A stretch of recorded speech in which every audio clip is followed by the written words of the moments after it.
নমস্কার, নিউজ নয়ের পর্দায় আপনাদের সকলকে স্বাগত। আমি সুমি রয়েছে আপনাদের সাথে। চলে যাব বিস্তারিত খবরে।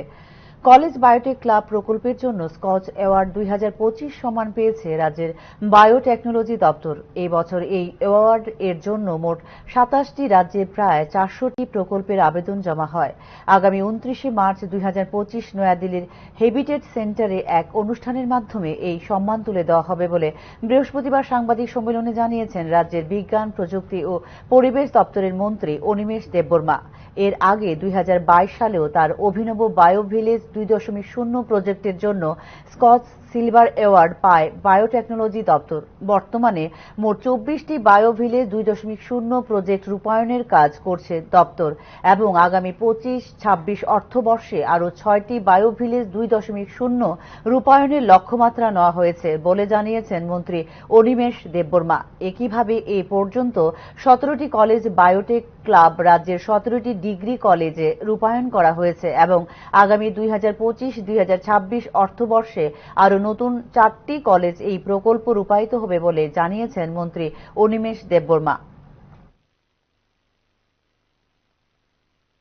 যাই সংকট আছে তার মধ্যেও আরো নতুন করে বায়ো ভিলেজ তৈরি করার পরিকল্পনা আগামী নতুন অর্থ বছরে আমরা হাতে নিয়েছি এবং অঞ্জন বাবুকে বিশেষ করে বলেছি যে রাজ্যের প্রতিটি ব্লকে কত সংখ্যা আপনাকে বলেছিলাম আমি অন্তত পক্ষে প্রতিটি ব্লকে 5 থেকে 10টা বায়ো ভিলেজ যেন আমরা প্রতিটি ব্লকে তৈরি করতে পারি তার ডিপিআর তৈরি করুন এবং সেই ডিপিআর ডোনার মিনিস্ট্রিতে পাঠিয়ে টাকা আসলে পর সারা রাজ্যে বায়ো ভিলেজের কাজ আমরা করব।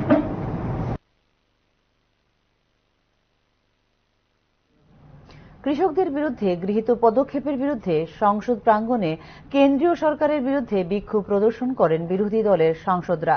অপরদিকে স্লোগান লেখা টি শার্টের কারণে মুলতবি হয় রাজ্যসভা এবং লোকসভার দিনের অধিবেশন।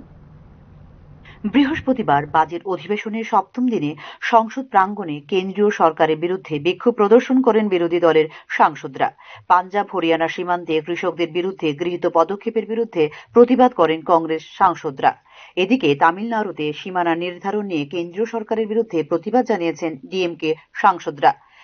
আমরা তামিলনাড়ুতে সুষ্ঠু সীমানা চাই, কেন্দ্রীয় সরকার আমাদের সংসদে এই বিষয়টি উত্থাপন করতে দিচ্ছে না বলে জানিয়েছেন ডিএমকে সাংসদ কানি মোচি। বিষয়টি নিয়ে স্লোগান লেখা টি শার্ট পরে সংসদে এসেছিলেন ডিএমকে সাংসদরা। তামিলনাড়ু ন্যায্য সীমানা নির্ধারণের উপর জোর দিচ্ছে।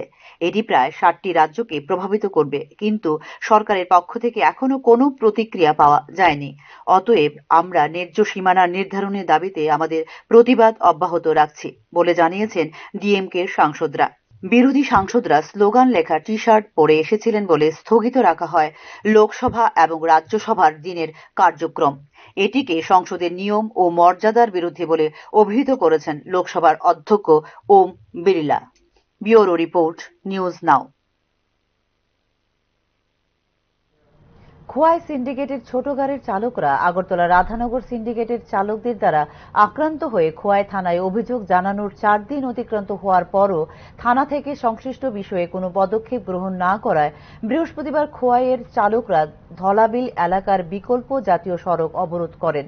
গত 4 দিন আগে খোয়াইয়ের এক গাড়ির চালককে আগরতলা রাধানগর স্ট্যান্ডে মারধর করে টাকা ছিনতাই করার ঘটনা সংঘটিত হওয়ার পর থেকে খোয়াই ও রাধানগর স্ট্যান্ডের চালকদের মধ্যে অশান্তি ও উত্তেজনার পরিবেশ বিরাজ করছে। খোয়াই থেকে কোনো গাড়ি আগরতলা রাধানগর স্ট্যান্ডে আসলে বিনা কারণে চালকদের মারধর করা হচ্ছে বলে অভিযোগ করেছেন চালকরা। আক্রান্তদের পক্ষ থেকে এই বিষয়ে খোয়াই থানায় অভিযোগ জানানোর 4 দিন অতিক্রান্ত হওয়ার পরও সংশ্লিষ্ট বিষয়ে কোনো প্রশাসনিক পদক্ষেপ গ্রহণ না করায় বাধ্য হয়ে ধলবিল এলাকার বিকল্প জাতীয় সড়ক অবরোধ করা হয় বলে জানিয়েছেন গাড়ির চালকরা। 4 দিন আগে আমি কয়েক থেকে আগরতলা গেছি, লোক নামাই দিয়ে আসে যা আইবার সময় রাধানগর বিউজ জমি দাঁড়াইছি একটা পান খামো। এমন সময় হঠাৎ করে 4-5 জন লোক আইয়া আমাদেরকে মানে খুব অত্যাচার, মানে টর্চারিং, হাতে পায়ে ঘুষি, শরীরে গাড়ির মধ্যে বাড়ি দিছে, লাঠি দিয়া সেটা রাস্তা পালাই আমার খুব মারধর করছে। টুটন গোর সঙ্গে দাঁড়ায় দিছে, হেরা মারতেছে আমার। টুটন গোরসে জিগাইলাম যে কি হয়েছে ব্যাপারটা, তো আমি কিছু চোখে দেখি না। আমার তো খুব অত্যাচার করছে। তারপরে এখান থেকে রেস্টুরেন্টের মালিক এসে আমাদের বাসাইছে আমি গাড়ি তুলছি, উঠে আসি, আবার রওনা দিছি, আবার আমার গাড়ির মধ্যে আটকাইছে, আবার আমাদের খুব মাইর ধরা। এখনকার মতো সংবাদ এই পর্যন্তই। পরবর্তী সংবাদ দেখতে চোখ রাখুন নিউজ 9 পর্দায়। নমস্কার।